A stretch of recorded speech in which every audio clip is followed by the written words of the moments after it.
This is a tutorial for the fan-made Keyforge adventure Flight of the Royal Fortune. Right now I'm in version 22 on this. It's very close to being finished. There's a few things that might change before the end of it, but for the most part this game is nearly complete, and none of the fundamental rules I think will really shift at all. The general story of the game is that there was a pirate ship that has stolen a bunch of dark amber from some sort of research vessel, and the pirate ship and its crew is trying to flee the scene and escape with all this dark amber to spread it across the crucible. So the players are tasked with trying to get all this dark amber back before the pirate ship can successfully escape. Players win the game if they remove all of the amber and dark amber from the enemy's pool and remove all the treasure chest counters from the game. Players lose the game if the pirate ship successfully escapes. Typically this is going to be done through resolving the action ability on the pirate ship's card.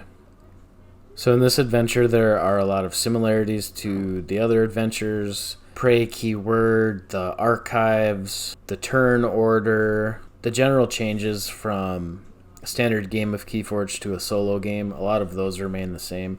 So I'll just go over the game elements that are specific to this adventure. The first game element would be the wind. So this is kind of a play on the new tide mechanic, but this one's called the wind. So the wind can exist in two states. So it'll either be a headwind or it'll be a tailwind. The wind affects the ability of the pirate ship to escape. So when there's a headwind, the Royal Fortune, that's the name of the ship, the Royal Fortune cannot escape. So that's obviously good for the players. And then when there's a tailwind, the Royal Fortune can potentially escape. And in addition to that, on each turn, the first creature that's played will enter play ready.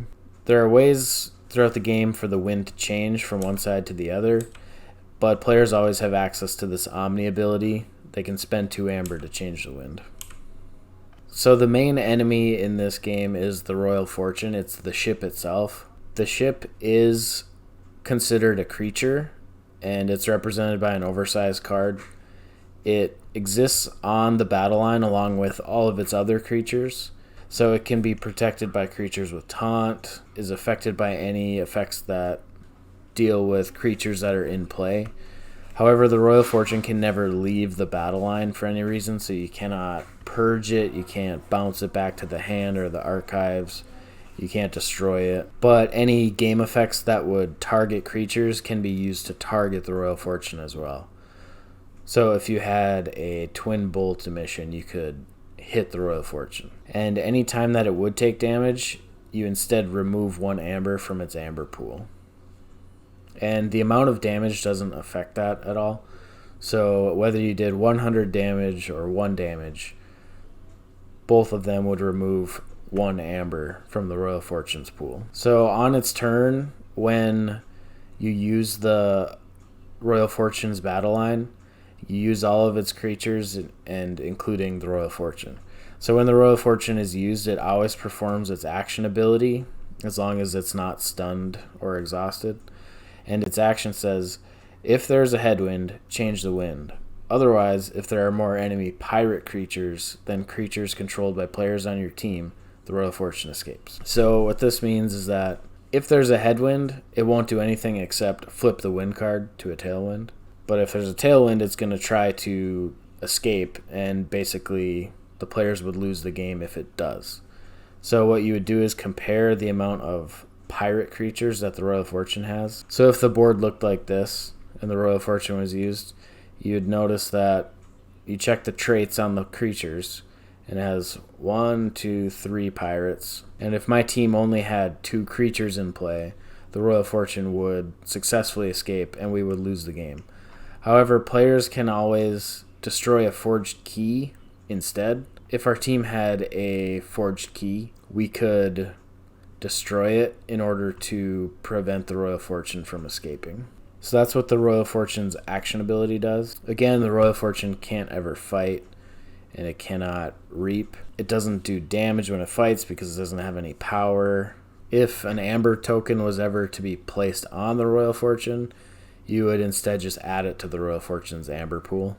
If the Royal Fortune is stunned, then instead of using its action ability, it just removes the stun. So in addition to the Royal Fortune's Amber pool, you also have treasure chest tokens. The Royal Fortune begins the game with a certain amount of treasure chests, and at the start of its turn, it's going to try to spend 6 amber to make a treasure chest. For all game effects, you can consider treasure chest tokens to be forged keys, but the difference between these and regular keys is that these can be broken to release the amber that's inside of them.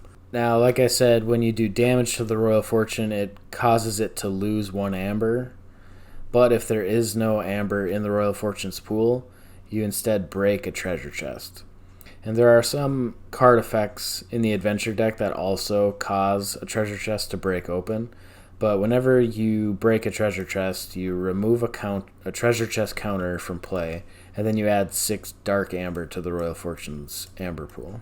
So dark amber is the same as regular amber in that you can spend it to forge keys, or you can spend it to do other game effects. It effectively is still amber, but the only difference is that it will do damage to creatures that don't have the mutant trait. This goes for any player, including the Royal Fortune. If this was my battle line and I played a card that said steal 2 amber from your opponent, I could choose to take 2 regular amber or 2 dark amber, or I could take 1 of each.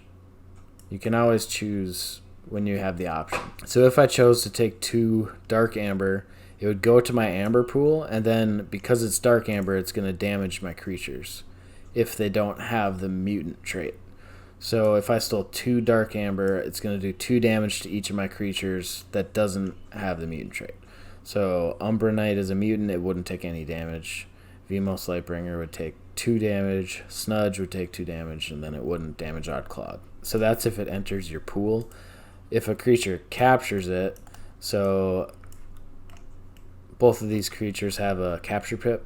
So if I played an Umbra Knight and he captured a dark amber, it would only try to damage him because he captured it, but he has a mutant trait, so it wouldn't hurt him. Vemos Lightbringer has a capture pip. Let's say he captures it onto himself. Vemos does not have the mutant trait, so it would take 1 damage when it's captured. So dark amber chests always break open to reveal dark amber. Other than that, whenever a creature reaps, it always generates regular amber. So there are 2 decks of cards in this adventure. The first is the location deck. So there are 9 cards that are locations, and the first location is always going to be Foggy Harbor, and the last location is always going to be the final stretch, and then the other 7 are randomized. So to start off the game, you put the final stretch on the bottom, and you put the Foggy Harbor on top. There's always 1 location card that's considered to be the current location. So the current location affects every player, and this isn't controlled by any specific player.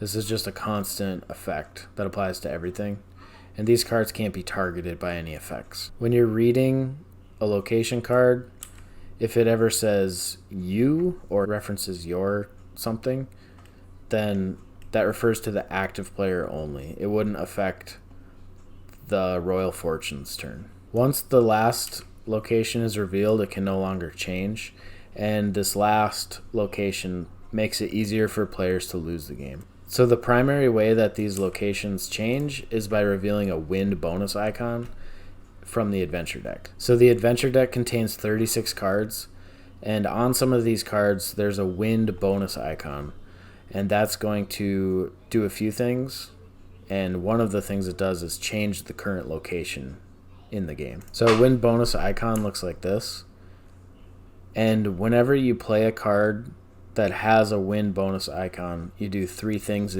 immediately. The first thing you do is you flip the wind card.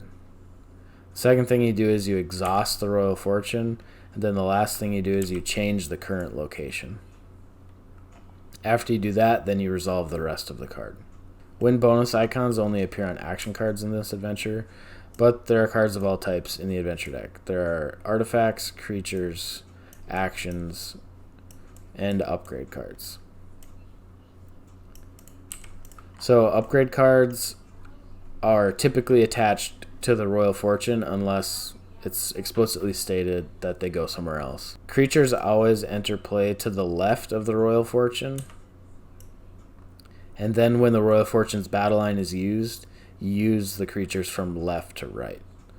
Sometimes there's a creature that might go onto the right flank of the Royal Fortune, but by default, they are placed on the left flank. Artifacts enter play under the Royal Fortune's control, exhausted, and then when they would be used on a later turn, you typically resolve them for the Royal Fortune, and if it's ever references you or your, then that refers to the active player, and they have the opportunity or they may have to do something. So this one says archive a pirate creature from the adventure discard pile, which means put it into the Royal Fortune's archives. But it says you may lose 2 amber instead. So the active player could choose to prevent that by paying amber. So that's pretty much everything. The game setup I won't go over here, but it's included in the rule book, along with a few other small clarifications. So in the game setup, there is a difficulty section where you can choose what difficulty to play the game on. For experienced Keyforge players, I would recommend playing at 3 cards per turn for the Royal Fortune, but you can modify that to make the experience more fun. If you're interested in trying this, I'll have links in the description to all of the materials you'll need in order to test it out. There is going to be a print and play version as well as a link to the tabletop simulator version that you're seeing right here. So if you check it out, let me know what you think, and thanks for watching.